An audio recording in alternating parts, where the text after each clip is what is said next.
I'm Lee Moore, I'm Rob Moore. and this is the Chinese Literature Podcast. Rob, today we are uh, we are both working mobily. From our underground bunkers. That's right. The Chinese podcasting bunkers. Yeah. We have ventilators and plastic suits and hazmat containers and all that stuff. Governor Kate Brown has mandated that social distancing should happen here in Oregon. I'm sure many of our listeners are also facing similar situations. Yep. And probably lockdown. Now, fortunately for you, you will have this podcast to entertain and educate you. I'm sure you've been dying for another one of these. So a lot of people don't know how we do the podcast, but I guess I should point out that so we're recording right now in the midst of the coronavirus pandemic. But Rob, although we have been putting out podcasts for the last few months, you and I didn't see each other until February, right? Right, because I was in China. Yeah. And so you escaped from China. You may have brought the It's my fault. coronavirus. The whole thing is my fault. Totally my fault. My family was riddled with disease and we walked through the airport anyway. We were like, we don't care.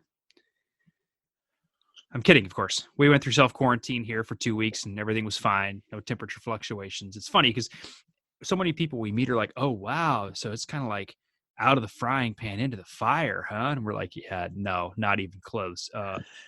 Tianjin, right before we left, was getting dodgy, like pretty scary, actually. Not from the number of cases, just the everything, man. You couldn't even go out of your apartment basically anymore. There was like one shop open in the whole district. It was really creepy.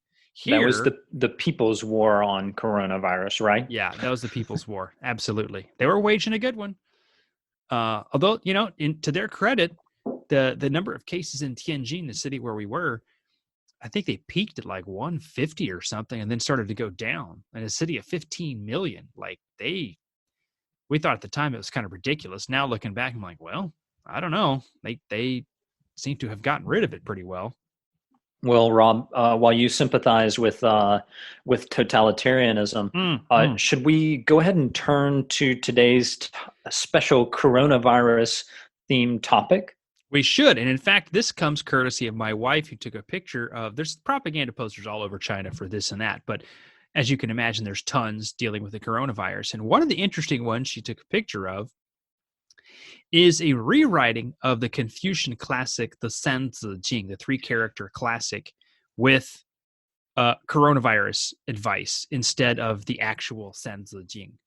So we did a podcast several like years ago, I think, on the original San Zi Jing, which is kind of it's essentially taking the essence of the Confucian classics and diluting them down to three character phrases which a child could understand. They're kind of rhythmic in the way they work. I forget how long it is, but it's one of those things that like it in a lot of ways back in pre-modern China, it was one of the first texts that male children were introduced to teach them and kind of get them on the road to preparing to memorize the Confucian classics and sit for the imperial exams. This was the first step. This was kind of like preschool in terms of like Confucian. This is sort of like Confucianism for dummies, or for kids. Well, it's not for dummies. It's for kids, right? Like it's not. It is talking down to them some, but it's also. I mean, there are elements of philosophy in the original San Zi Jing that are prominent throughout. It's not just kind of instructions, do this, do that, but the very first line, the famous line is 人之初心本善. So in the beginning of people, something like in the beginning, people were originally good. If you like, at the beginning, people's natures are good, basically good. So when you're born good. That's a basic tenet. And that's very much, I mean, this is an oversimplification, but that's okay because the San Zi Jing is an oversimplification. Yes, absolutely. It's very much, that's the key, that's kind of the core of Mencius's philosophy, which is really what the San Zi Jing is all about. We've talked a little bit about Confucianism, but Confucius actually, what you have is kind of a fortune cookie size snippets from what a man named Confucius or Kongzi might have said, Master Right. Kong, and those have been written down by his disciples and then reinterpreted. And what we get is like a reinterpretation of a reinterpretation of a reinterpretation of the Sure. original. Yeah. So Confucius never, as far as we don't really know about the sort of written history of the documents in Confucius. There are claims that he may have edited some of the documents, but most scholars do not think that Confucius wrote the Analects. It was probably written by a disciple. So we have these words of his disciples, and then a generation or two later, you have two interpretations of Confucius facing off. One is Mencius or Mengzi, who says that all people are good, and one is Shunzi, who says that all people are originally bad. And both of them say it's only through education that you can modify human nature. But Mencius says people are taught to be bad, and we use education to try and prevent that. So orthodox education prevents us being in this world, being corrupted by this world, whereas Shunzi says, no, people are originally bad, and they are made good through the process of education. So those are the two competing philosophies. Mencius becomes orthodox, and that's what becomes kind of baked into the original San Zi Jing. And this is, it's an interesting segue then, because the propaganda posters that you see up now, where they have the San Zi Jing, and it's in quotes, it even says like basically like the fever or coronavirus. They don't say coronavirus in Chinese, but that's the essence of it. "Quote unquote San Zi Jing," right? So this is a clear reference to it. But the advice portions of the original San Zi Jing work the way they do because philosophically the assumption is you're all born able to be good people, and all you need is a push, and this is the push, right? And the propaganda posters are essentially assuming, look, all of you want to work together to fight this thing. That's why we're going to tell you what to do, right? And so there was a lot of variety in the original San Zi Jing. You'd have a couple of 3-character portions that have a philosophical statement followed by advice or a warning. This one, though, the propaganda poster up now, all the 3-character portions are just, well, you could see them as suggestions or orders, probably orders, right? So wear your mask, protect your health. Don't go outside much. Right. Let me see what else is up here.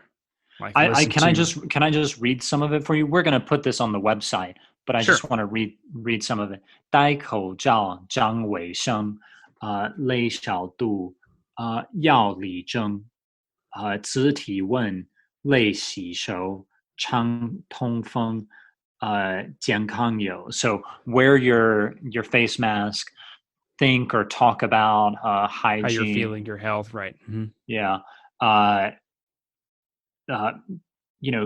Struggle to or strongly try and destroy the virus. You have to have strength. Check your temperature, wash your hands. Strongly wash your hands. Strongly wash your hands. Got an element of struggle to it. Make sure to have help. Something like that. That's just kind of our on the fly translation, but it's very much kind of, we were talking about authoritarianism, totalitarianism. I used the term totalitarianism earlier, but authoritarianism is more accurate, right? In the description of China.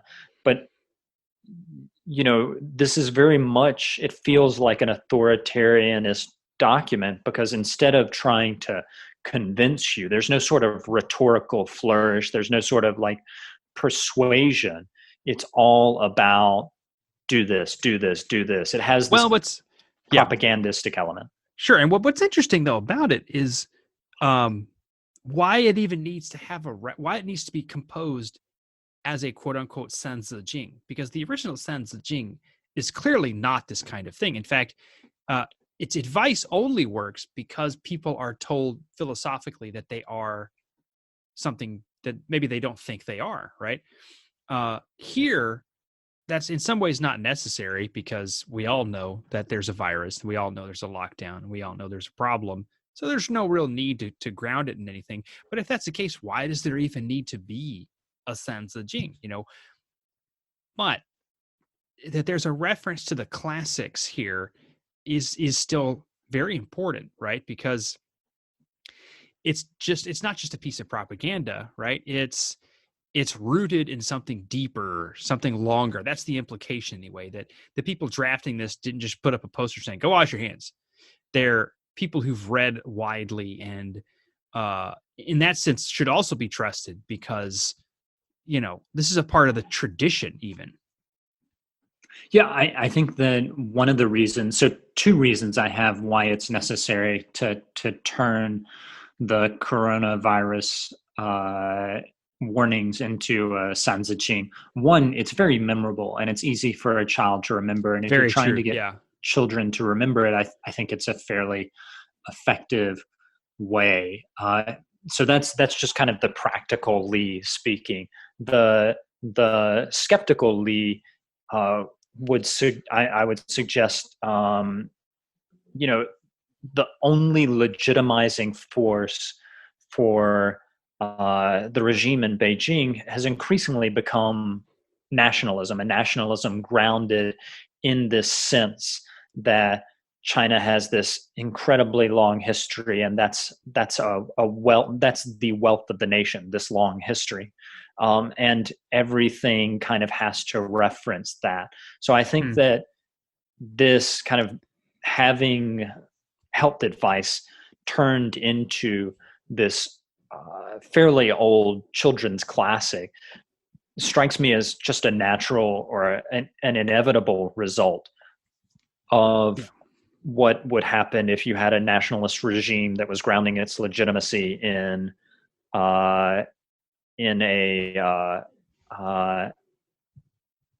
nationalism. Yeah, well, and here's the other interesting part of that nationalism argument is it references also how the party interprets Confucius, because did you ever watch the Chow Yun-fat film Kongzi Confucius? No. Yeah, it was pretty bad, but one of the reasons it was so weird, and I watched it in China with a friend of mine, is that it's the entire thing presents Confucius entirely as a good and loyal servant of the state. Nothing else. There's nothing else. He's a good servant of the state. And even the idea that you have Confucius institutes, right? They're referencing the nationalist sort of cultural hero Confucius, but the sayings of Confucius can often be critical of the government if in fact it has forgotten what it's supposed to be doing, right? Yeah, and Confucius originally was quite critical of the state, and he never really found a home within the state. That's part of He the wandered interesting. From place to place. Obviously, if he was a good servant of the state, he would probably not have needed to wander, but he did. Yeah, the current manifestation of Confucianism very much makes him into this figure like building up the government, but he was not that. No, and in fact, this propaganda poster I think is a great example of how Confucius is read. Confucius is read as someone who gives commands. This is what you must do. Do this, do this, do this. There's no rhetoric. There's no attempt to persuade, because if you're a good servant of the state, you work in terms of commands. The state does, and you obey, right? They say it, you jump. And here we have an example of that, right? So Confucius says, go wash your freaking hands, check your temperature, and don't meet in groups. End of discussion, right? But if this had been the original San Zi Jing, you would have had a lot of excursions into what it means to have a healthy society, both physically and spiritually. There would have been an element of persuasion, and there's not here, which I think is indicative of how the party reads Confucius. I'm reading Frank Dicketer's Cultural Revolution, a People's History right now. And there's a part of it where he talks about how during the 1960s, after the Great Leap Forward had completely failed, Mao was concerned by the revival of feudalism quote unquote feudalism. Uh, and one of the elements that he was concerned about is that increasingly children were having, schools were using the San Zi Jing to teach them, and that actually caused this revival, or it kind of kicked off some of the very first steps of the Great Proletariat Revolution, the Wenhua Dageming, which began. Didn't officially begin until 1966, but Mao was kind of cooking it up. So it's interesting that the San Zi Jing is kind of creating this concern, but also creating this concern in Mao's mind. But it's also interesting because one of the things that he cooked up, or that was cooked up to respond to this threat of traditional Chinese Confucian I don't want to call it propaganda, but kind of rhetorical devices for children, is that they tried to create communist heroes, one of which was Lei Feng. And we've talked about Lei Feng in other podcasts. Lei Feng is interesting because he's kind of the emblem of Maoism for the common man. All he does is take orders. You give him an order, he does it really well. He does it even better than you asked him because he's really good at taking orders. Lei Feng is the ideal citizen in terms of how Mao wants the citizen to be. So it's interesting that the San Zi Jing actually in the 1960s was considered kind of it was considered counter-revolutionary, not kind of counter-revolutionary. It was considered counter-revolutionary, but the party today has taken the San Zi Jing in terms of its form and reimagined it in this very much propagandistic, you will take orders manner that is very similar to the way it did Lei Feng.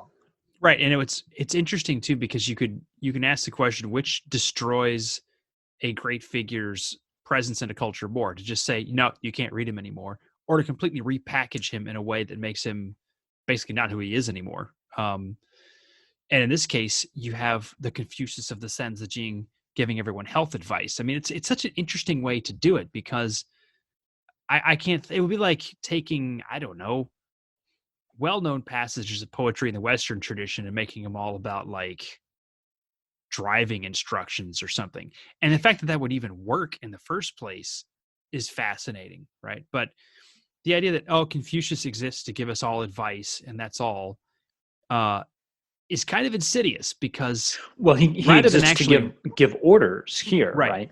Not even advice. Yeah, you're right. Orders. So the tradition, the philosophical tradition of the country actually boils down to this. It's really is fascinating, and it's possible it could be working really well. The people are walking past these propaganda posters, and it just gets stuck in your head. Da da da da da da da da da da da da. You know. If I could make another metaphor, it's almost like a virus that burrows into a cell and repurposes the cell, leaving the form of the cell to do it, to help it, and repurposes the cell to feed the virus. Right. Since this is a COVID-19, I was about to say, bringing it full circle back to the virus theme. Well done. Well done. Well, that's about all I've got for it. Did you have some other thoughts you wanted to share? No, I think this is a fascinating look at how literature in the PRC is repurposed for contemporary concerns. It speaks to the question of whether or not literature, like the line between literature and propaganda, if that is something that if we can actually draw a line between them. Yeah, I think this is a fascinating thing. I'm looking forward to getting it up on the website.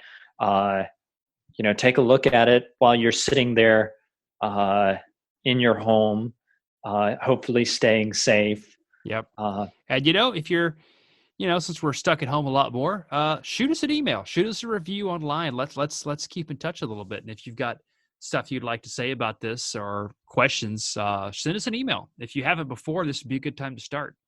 Yeah. All right. Well, I'm Lee Moore, I'm Rob Moore. and this is the Chinese Literature Podcast.